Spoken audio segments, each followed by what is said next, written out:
The views of this program are not necessarily the views of KJLL Radio, its management, or its sponsors. The host is solely responsible for its content. Enjoy.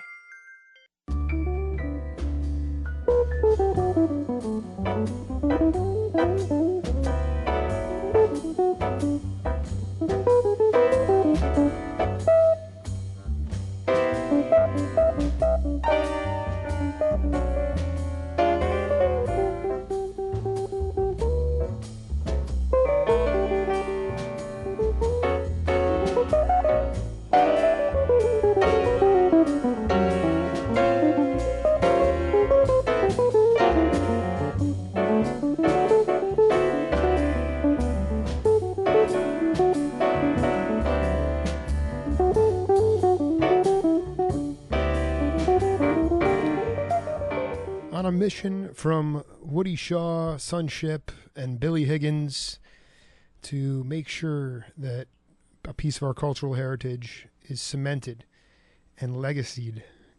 This is the Jake Feinberg Show. Very hot and sticky outside here in Tucson. My guest today is legendary bass player Jim Hughart. Jim has played with Joe Pass, which we were just listening to, Joni Mitchell, Willie Hutch, David Axelrod, Pete Chrisley, Boz Scaggs. He's one of the funkiest bass players around, who's responsible for the break beats that my generation has enjoyed for years. Whether it's soul, funk, bop, ballads, blues, or acid rock, Jim can do it. The ever-versatile Jim Hughart, welcome to the Jake Feinberg Show. Thank you, Jake. It's a pleasure to be here. That was some time ago, and it certainly was. That was on Joy Spring with Joe Pass. Right.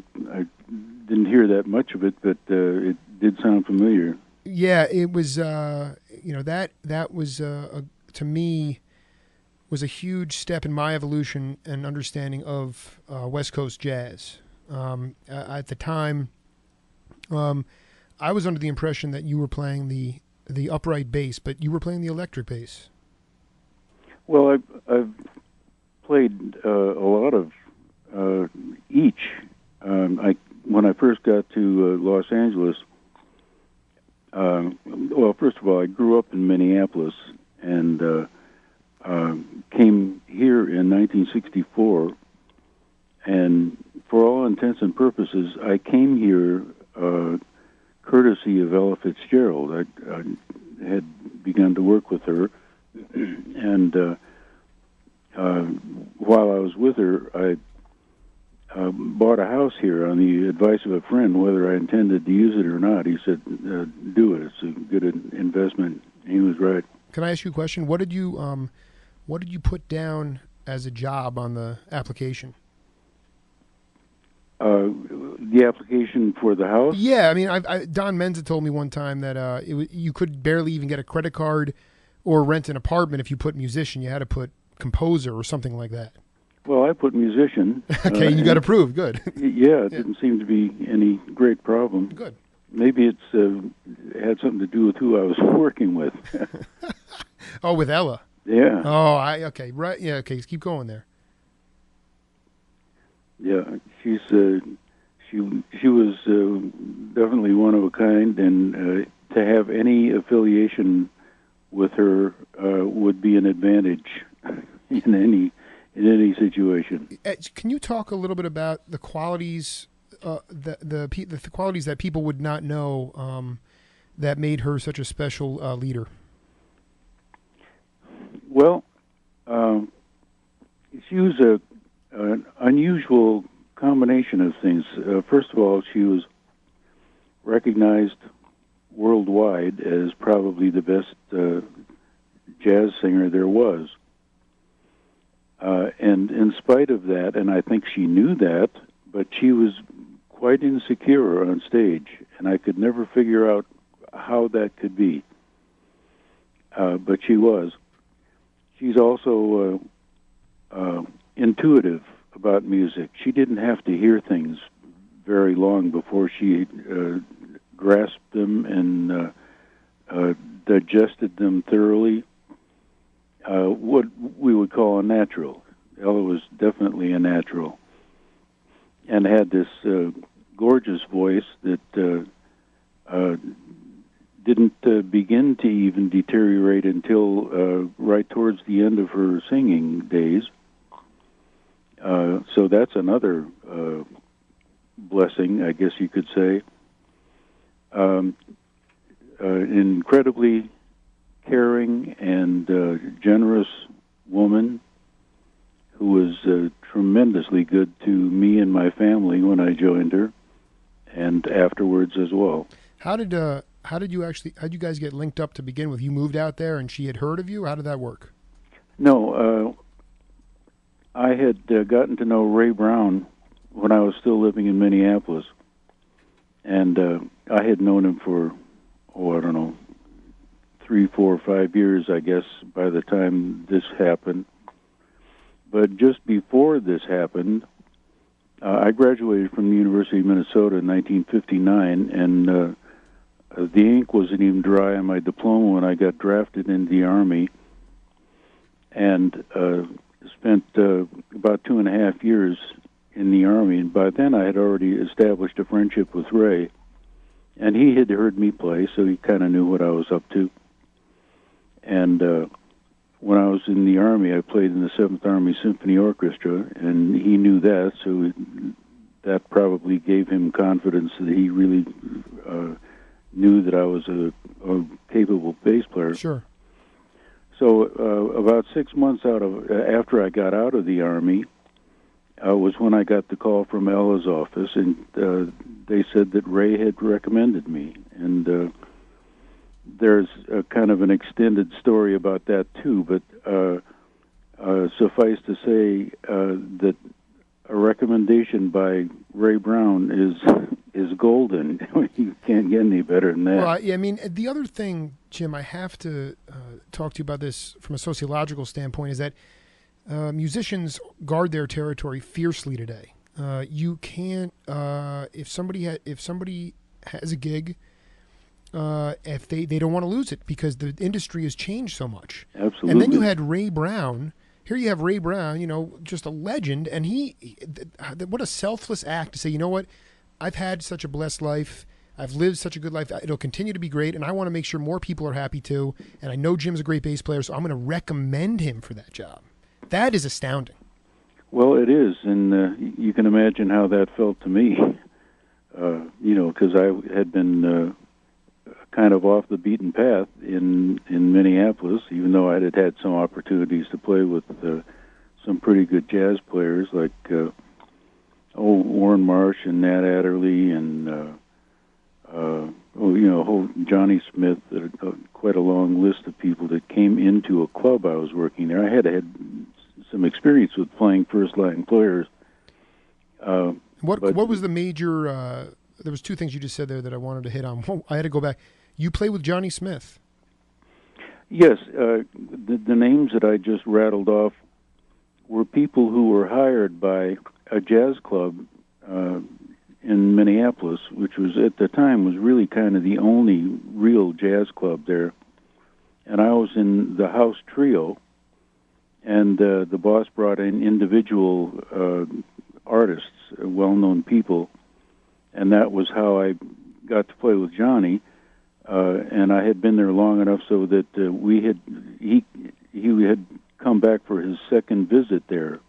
So I had worked with him twice at that club, and it was quite a long list of first-line players that came through there. So did you guys have to audition for that gig? No, the club hired me and the other guys just on reputation. So word of mouth kind of thing. So you come back from the Army, and Ray Brown, he recommends you for the gig with Ella, and through that, is that how you met Joe Pass? No, Joe had not gotten into the Norman Granz world at that point. I met Joe Pass after right at the end of my first stint with Ella.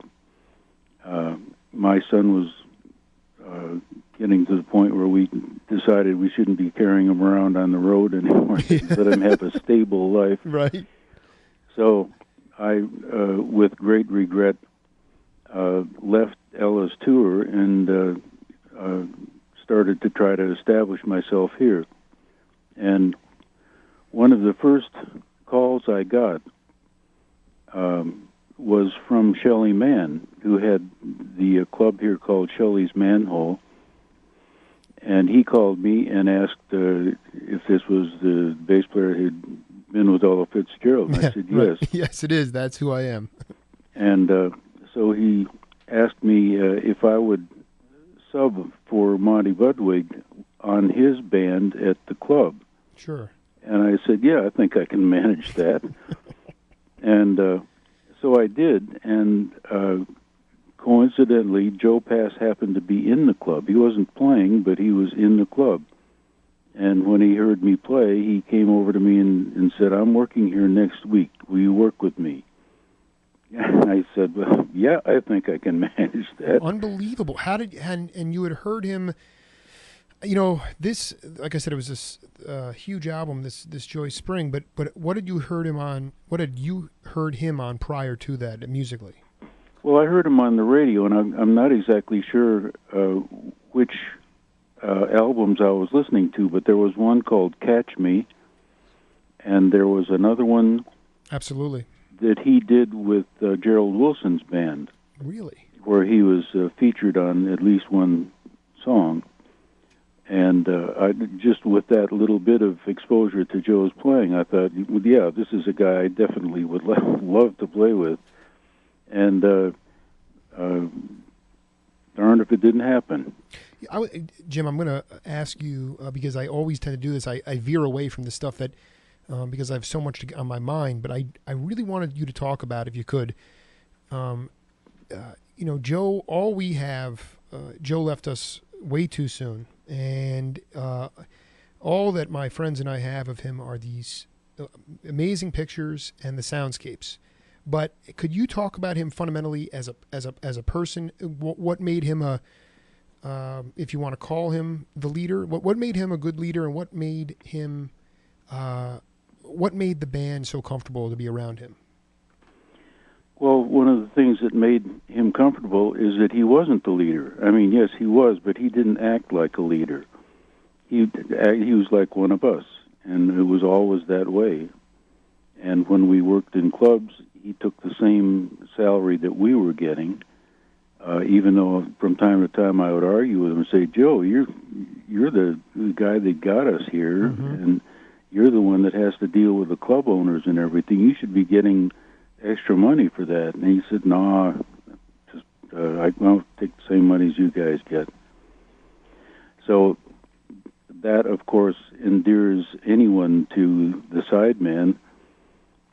And beyond that, Joe was just so good that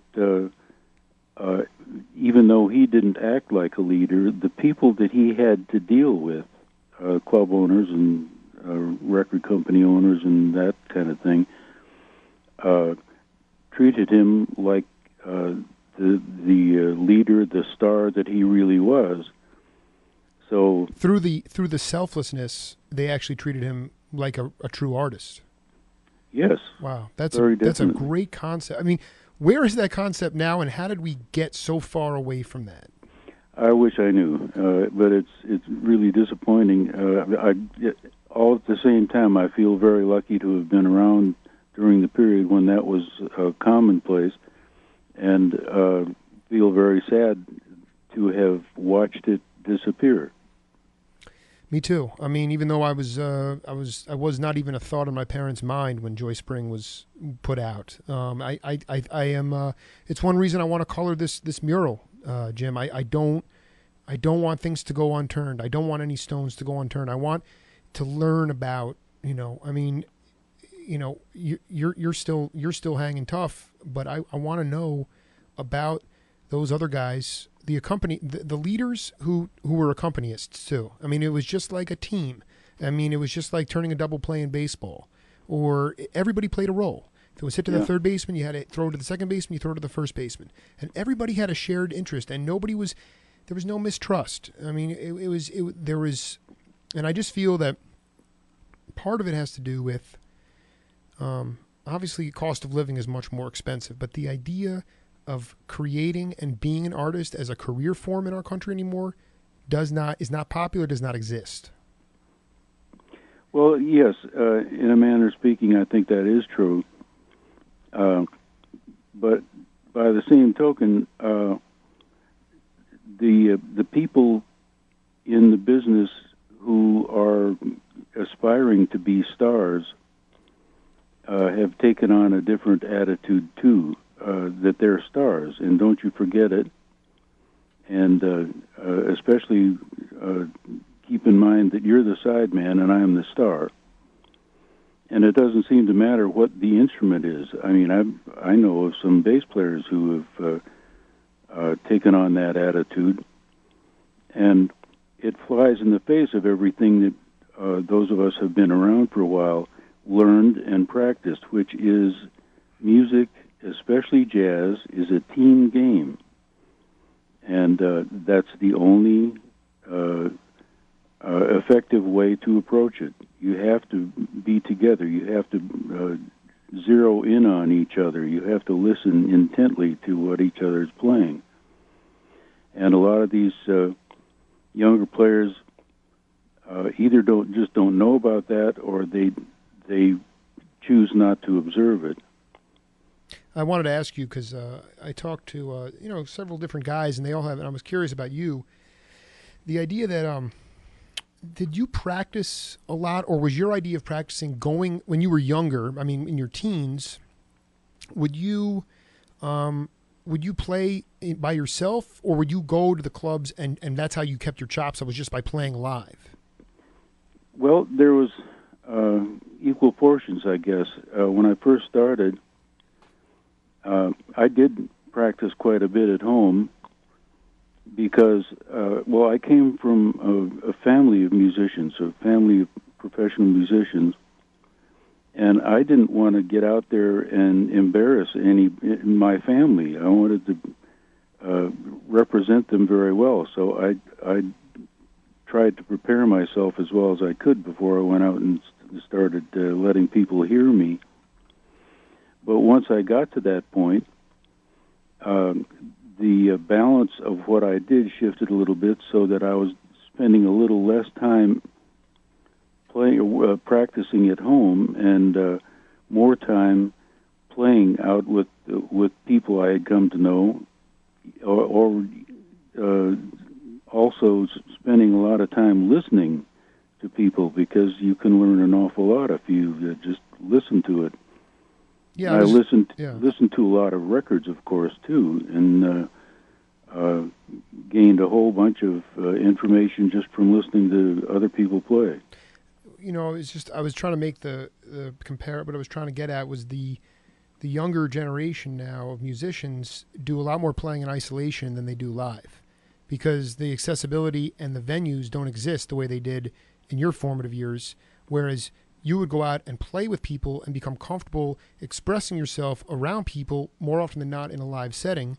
Now you have people who become very egocentric in the sense that they are in their rooms comping something or making up their own stuff, but it's their show, and they're not used to playing with a team. Yeah, I think that's right on. Thank you for backing me up on that. No, yeah, so when we talk a little bit about Mike Wofford, Colin Bailey, you and Joe in this group, how long was this group together, and why was Joy Spring never actually ever released on a record until maybe 20 years later? Well, the first part of your question is that we had been together for, by the time that album was finished, we had been together for about 4 or 5 hours. We, of course, knew each other. That is one of the best stories in this 6 month, this whatever month trilogy I'm on. That's one of the best stories I've heard. That is unbelievable. Well, it's the truth. I'm not even sure at this distance whose concept this was, but it must have been somebody other than Joe. I don't think Joe would, on his own, set anything up like that. Well, it was produced by Richard Bach. Yes, but wasn't necessarily the brainchild of it. Well, it could have been. Dick Bach. I have to say that Dick was kind of an eccentric guy. He owned Pacific Jazz Records, and I don't know why he didn't release this on Pacific Jazz, because when it did come out, I think it came out on Mercury. It was a Blue Note reissue in I think there was a 1980 or 81 pressing on Blue Note, and the cover is so. It was during this DMM reissue stuff, and the cover is so unappealing compared to the picture of Joe in like this Argyle, T-shirt, and and it's a mystery to me why he would not. Maybe he just listened to it one time. He said, "There's no way it sounds good," and he but to me it's just, and to many people that love Joe and the band, it's really a landmark album. Yeah, it did turn out very well, and I think Joe was well enough aware the night that we did that there was some good music going down, that he wouldn't have been the one to nix it. That must have been Dick Bach, who either decided that it wasn't worthy of release, or maybe he just forgot about it.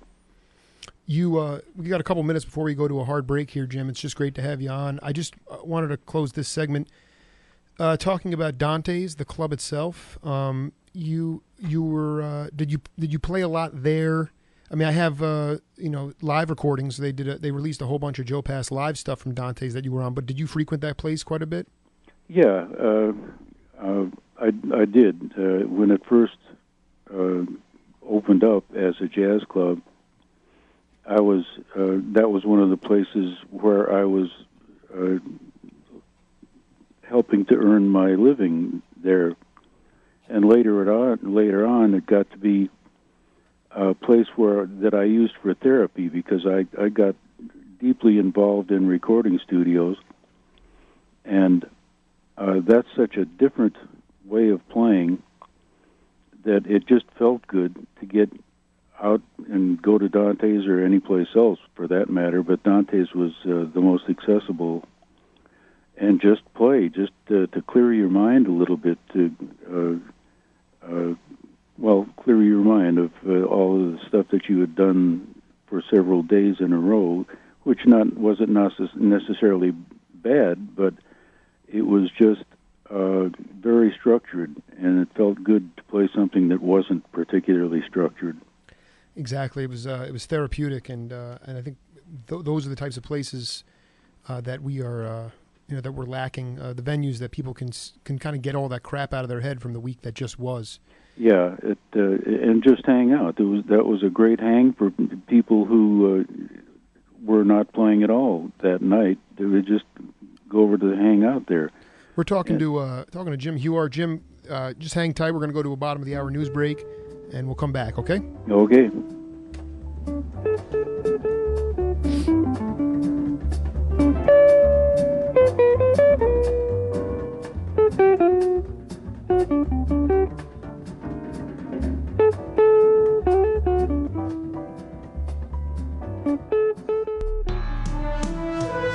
CNN Radio, I'm Shelby Lynn. Norwegians are struggling to come to terms with the terrorism attack on Oslo and a youth camp that left 92 people dead Friday, a majority of them young people at the camp. A Red Cross official says many of the survivors are in shock and need help. Meantime, local media are reporting the 32-year-old suspect is admitting responsibility for the Oslo bombing and camp massacre. Record-setting high temperatures are scorching the Northeast. Kennedy Airport reporting a record of 102. Newark, New Jersey also Also 102 Central Park at 100 degrees, Philly at 100, as well as North Little Rock, Arkansas. But CNN's Jackie Jarris is forecasting the region will soon get some relief from the sweltering heat. The iconic World Trade Center cross, the two intersecting steel beams that remained standing after the Twin Towers collapsed on September 11th, that was moved Saturday to its new home at the nearby 9/11 Memorial and Museum. The most trusted name in news, this is CNN Radio. Most Americans live within 5 miles of a Radio Shack, so you're probably less than 7 minutes away from a really great deal. What else are you going to do in 7 minutes? 7-minute abs? A 7-minute oil painting? 7-minute baked chicken? Don't eat that. You're 7 minutes from the Shack, where you can get the latest for less with Trade and Save. Right now, save $100 on an HTC Evo 3D when you trade in your HTC Evo 4G or HTC Evo Shift 4G. Or save $75 if you trade in a select smartphone. Offer good at participating stores through 7/31/11. Trading phone restrictions apply. All trade-ins final. Not available or prohibited by law. Motorcyclists often seem rather intimidating. Rough and tumble. Real bad mamma jammers. Little do folks know they can actually be quite sensible, especially if they insure their motorcycle with Geico along with their car. Geico's multi-policy discount could save them quite a bit of money. Did I just say bad mamma jammers? Do you ever say something and think, I wish I'd never said that? This is one of them times. Call Geico or visit geico.com today to see how much our multi-policy discount could save you. If you like painting and saving, ask Sherwin-Williams and save 40% on paints and stains during our 3-day super sale, July 22nd through the 24th. With 40% off our great paints and stains and 30% off painting supplies, you can give your whole home a color makeover. But hurry, these savings are so super, they won't be around for long. Find your nearest store at sherwinwilliams.com/sale. Retail sales only. Some exclusions apply. See store for details. Geico makes it so simple to save hundreds of dollars on car insurance. But why stop there? Geico finds every possible way to save you even more money. Good driver discounts, multi-car discounts, even good student discounts. And don't forget our looking fine discount, a discount for the attractive folk like yourselves. Okay, there's not really a looking fine discount, just seeing if you're paying attention. It's not a bad idea, though. For a free rate quote, visit geico.com to see how much you could save. Geico, 15 minutes could save you 15% or more on car insurance. Folks, this is Jake Feinberg. One of the first things I wanted to do when I moved to Tucson was find authentic Chinese cuisine. After a tip from the Chinese Student Association, I headed over to Badar Chinese Restaurant. Well, it's been 7 years, and I have never looked back. Located at 7321 East Broadway Boulevard, Badar has been a family-run operation since 1992. The award-winning chef produces succulent dishes from sizzling ginger chicken to salt and pepper shrimp. The thing that separates Badar from the rest is that the chef procures ancient oriental dishes with the exotic island flair of Taiwan. Most importantly, there are no gimmicks or razzle-dazzle at Badar. You won't find any flat-screen TVs or karaoke machines. Badar is a place to go enjoy good food and spend time with your family. It exudes peace and tranquility after a long week of work. So come down and check out Badar Chinese Restaurant. Hong Hao Chu. It's that good.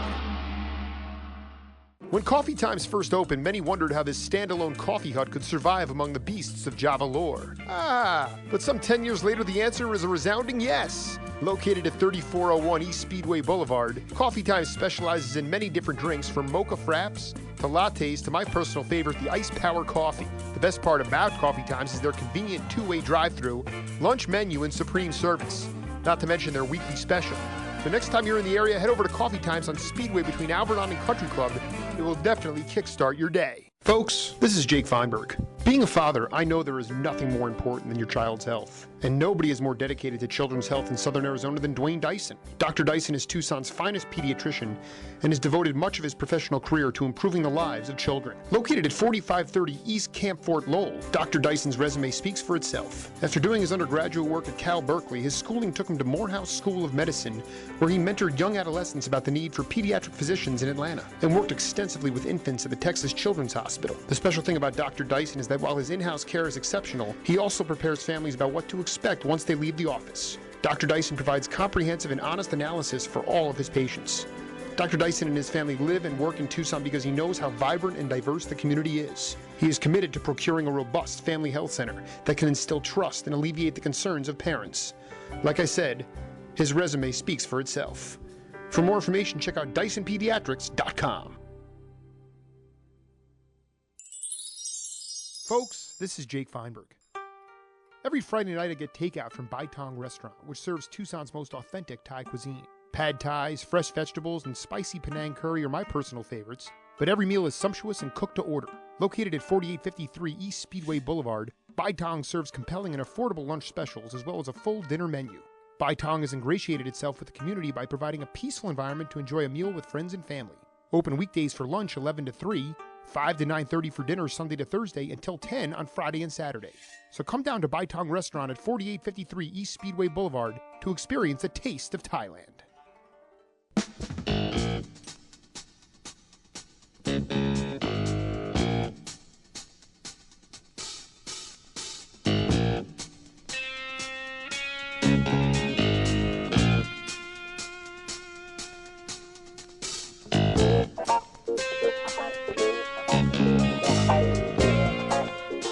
Welcome back, everybody, to the Jake Feinberg Show.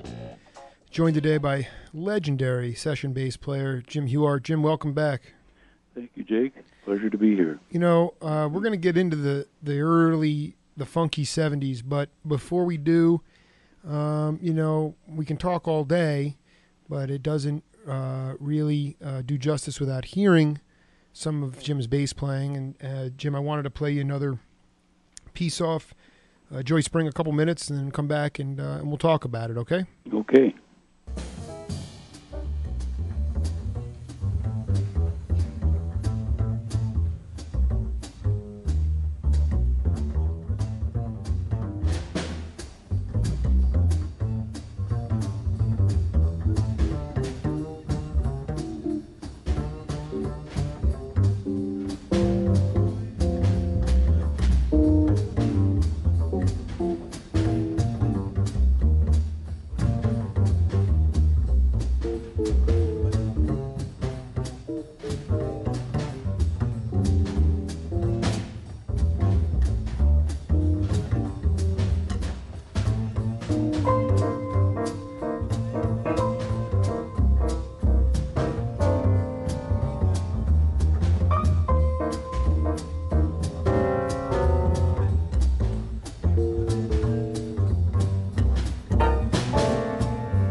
I was relaxing at Camarillo, and you know, it's funny. I listen to a lot of music, so I have, you know, when certain bass players they'll rattle my my rear view mirror or something.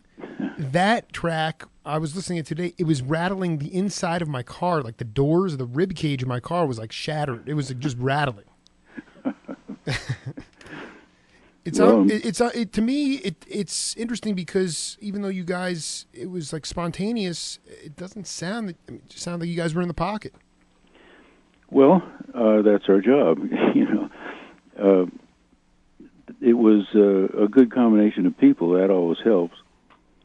And Mike was, I don't want to call him the oddball because he certainly isn't that, but that was the only time that Mike ever worked with any of Joe Pass's groups that I was involved in. But, of course, we had all worked under different circumstances with Mike and knew him to be a incredibly great player. So it was whoever came up with the idea, if it was Dick Bach or if Joe had something to say about who was playing, it was a lucky happenstance, and from this distance, I mean, that was a long time ago. I don't remember much about like each tune we played or anything, but I do remember the event. It was after hours at a theater down in West Hollywood or something like that, that featured live music once a week or something like that. And so we didn't even start until probably 1 or 2 o'clock in the morning. Oh my gosh, that's old. I mean, the soulful time. Yeah. Yeah, it does. You're right. It's looking at it. It says recorded live February 6, 1964 in Los Angeles. No venue given. So that's an interest. I mean, I think that's another part of when you shift and look at the state of music today. I think you were looking at all different venues, whether it was an arts entertainment. You had Larry Gale's Coffee House. You had all these places that were not. Everything now today is designed for a certain type of music. Where in the back in those days, you could hear a lot of different music at places you wouldn't normally be accustomed to hearing it at. Yeah, I was about to say that. I think that at that theater, it's a movie theater the rest of the week. I think that the music that preceded us was more like rock and roll music, and they had a audience change too. They let those people go out because most of them probably wouldn't be interested in what we're doing. But it was interesting that they would have two totally diverse types of music and audiences on the same night. And I was going to finish my recollection of that by saying that even though I don't remember clearly each one of the songs we played, I do remember that we had a really good time in spite of the hour. Yeah, well, it comes through on the music, and luckily someone was bright enough and ahead of the curve to Pablo put out a double album, and there was another CD release, and then Joy Spring. So whatever it was, although actually the Dante sessions, you're right, Mike was not on those sessions. But we digress. I wanted to move on. Talk about how your career was impacted by the move of Motown from Detroit to Los Angeles. Well, it took a little while for me to get involved in that, and I can't really be absolutely sure, but I think that my introduction to Motown was courtesy of Carol Kay, who was probably the busiest session electric bass player at the time, and she was my teacher when I decided at whatever point that was that being the purest acoustic bass player was not economically a real good decision. So I decided to drop my purity and get into the electric bass for economic reasons, and discovered after getting fairly familiar with the instrument that I liked it a lot more than I thought I was going to. Mm-hmm. The idea that how did you run into Carol was she's on all these great soul jazz albums. When was the first time that did you run into her at a gig, and how did she become your teacher? Well, here again, this is so long ago, I don't have real clear recollections of it, but I think the first time that I encountered Carol was on a TV show of the Supremes and Temptations. And back in those days, a lot of the records would have both acoustic bass and electric bass playing exactly the same part. And I wound up doing quite a few sessions like that with Carol. And there's no mistaking how good a player she was. So when I decided it was time for me to get into the electric bass, that seemed like the natural choice. I knew that she was a teacher as well. So I kind of semi-automatically dialed her phone number and got hooked up and started taking lessons. And then I just wanted you to create this scene in my mind because it's sometimes it's hard for me to envision it. You get a call from Edwin Starr or his people, and they say we're doing a soundtrack, Hell Up in Harlem, so you go in there and then you get some sheet music, set the scene for one of the more legendary blaxploitation soundtracks that you were on, and explain how you fit into that puzzle. Well, that was what, the Hell Up in Harlem? Yeah, with Edwin Starr. I don't remember who the contractor was for that, but that probably is my connection. Either the contractor or the person who composed or collected the music that was used in that film. The artist, him or herself, rarely is the one to contact the people who get hired on the sessions. Once in a while, if you have a relationship with the artist from another time, that could happen. But more often than not, the call came from either the writer or the contractor. I just am trying to figure out, when you showed up there, that was real soulful music, a lot of vocals. It was, how did you get the music up front? Was it all kind of created? How did that work?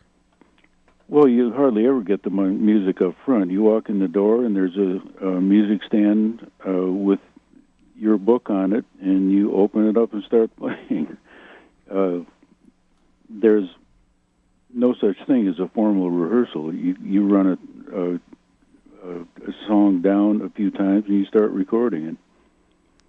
And with traditional film scoring, it's cues that could be anything from 5 or 6 seconds long to 5 or 6 minutes long, and sometimes, depending on how behind schedule the session might be, you could wind up recording your sight reading of the last half a dozen or a dozen cues. So you have to be prepared for that. Yeah, it's. I was just trying to figure out, like, the communication, musically, between individuals who may not necessarily know each other personally, and I mean, and whether that's, and how you approach that, and whether at any point you felt insecure about it and had to push yourself to do it, or whether it was just something that you sort of looked at and said, well, it's work, it's a gig, it's money, and I'm going to have fun. Well, I think there's more of that than anything else, simply by the volume of the material that has to be covered and the limited time there is to cover it. You certainly would prefer to get to know people and people that you didn't know before. That really doesn't happen that often in the normal run of studio work. You're playing with the same people that you play a lot with, so you're familiar with them. You're familiar with their specialties, with their personality, all of that stuff, and that, of course, makes it a lot easier to put together a polished product. But you're working under the same circumstances, like you're sight reading music most of the time and having very little time to polish it. So the reason you get called as opposed to somebody else is that you learned how to do that well. Right. Do a polished performance in little or no time. I mean, that speaks to, like, high cognition, memory, different sensory, auditory stuff. It kind of needs to be fleshed out a little bit for the accompanist, because I think that if you put it in teachable terms, or the kind of things why you were called so much, those are the reasons why. Yeah, it really is.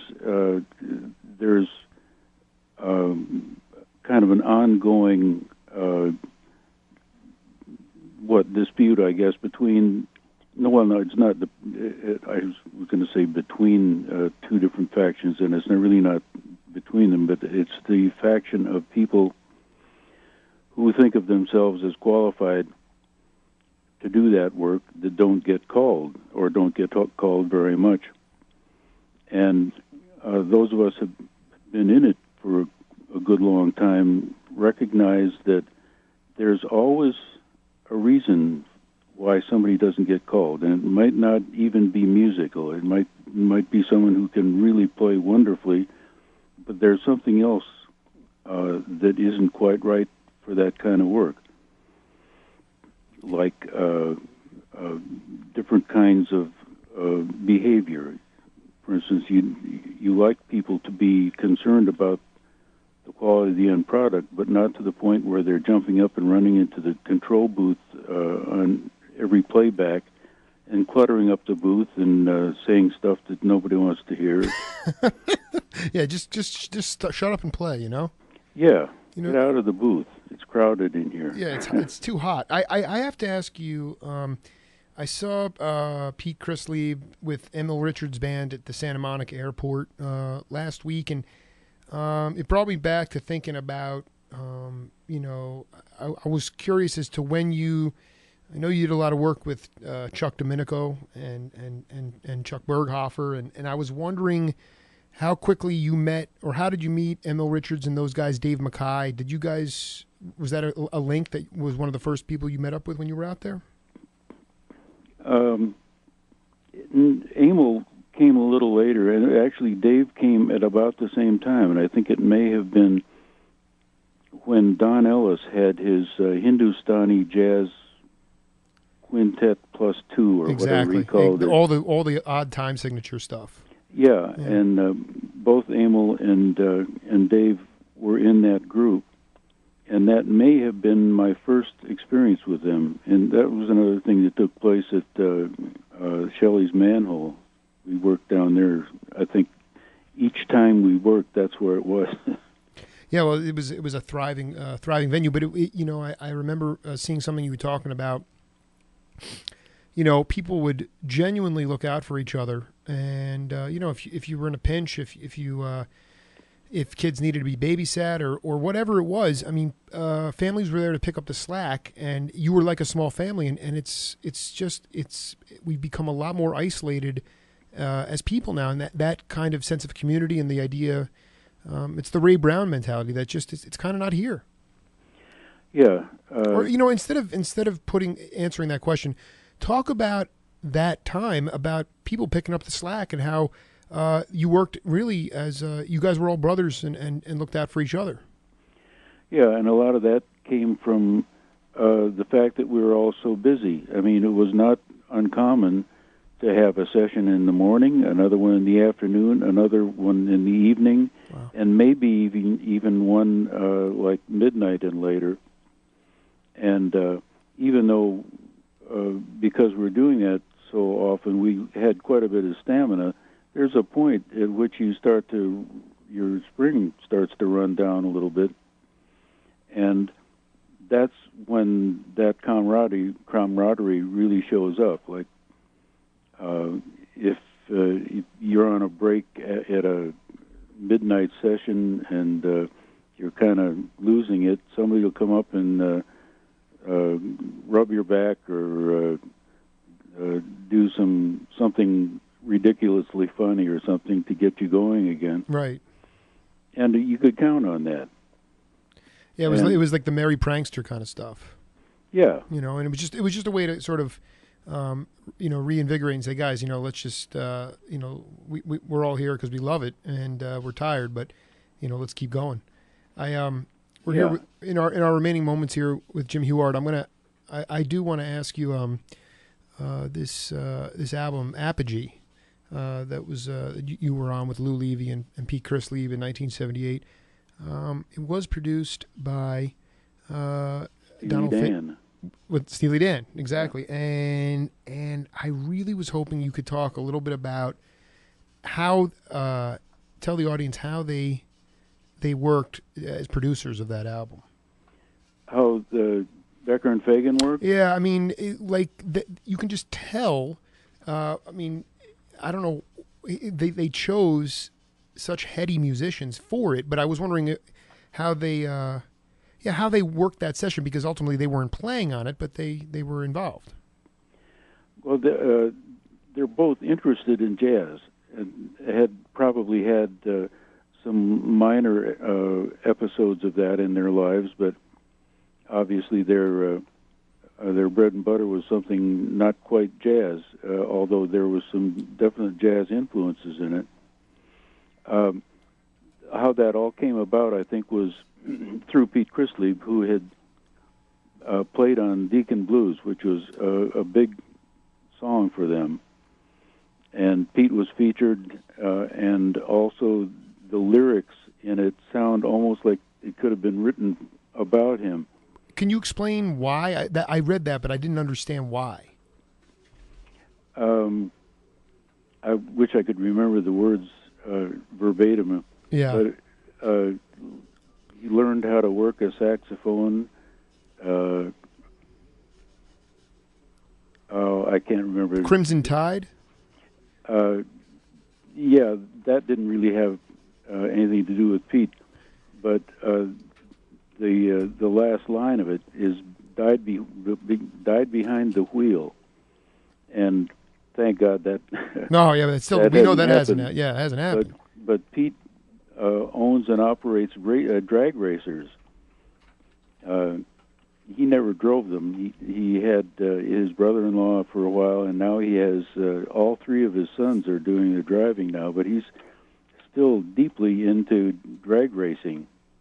Unbelievable. So people inevitably are taking chances with their lives. Well, yeah, not me, but no. You know, the thing that caught my attention is that you essentially talked about Steely Dan. You mentioned another band too. Maybe I can't remember offhand, but the idea that somehow their music would wind up in the pop rock section for people who didn't think they liked jazz, but actually Steely Dan was closer to jazz than it was rock. Yeah, it really was, and the fact that they had a lot of their arrangements written by people who were as well known in the jazz field as they were in rock, like Tom Scott, for instance. That even though those who didn't necessarily hear the similarity, they could associate the name with both the jazz world and the rock world, and they're very good musicians. Becker and Fagan are actually very good musicians. Oh, they're brilliant. Jim, we're almost out of time. I have one final question for you. Who was the first person to play the electric bass in jazz? I don't know. It's either Monk Montgomery or James Jamerson. Yeah, you know what? I've heard Monk Montgomery, and Carl Burnett told me that. But I wanted to ask you because I said, maybe Jim Hughart was. I don't know. No, not by a long shot. Hey, Jim, I want to tell you, my friend, it was so great to have you on. It is my goal to continually pursue the unsung heroes of music. And I don't say jazz because you played it all. And I can't thank you enough for being part of my show, my friend.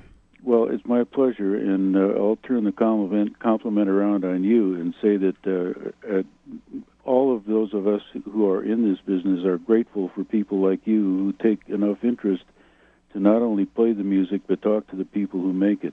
It's the only way it works, man, the human connection. Jim, I'll talk to you soon. All right, Jake, thank you. This is the Jake Feinberg Show. We'll see you next week. Okay.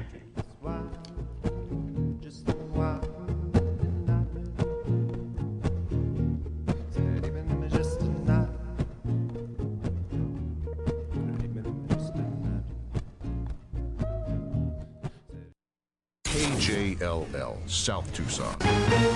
CBS News, I'm Sam Litzinger. It was a short, famous, sometimes infamous life. CBS News correspondent Jim Taylor.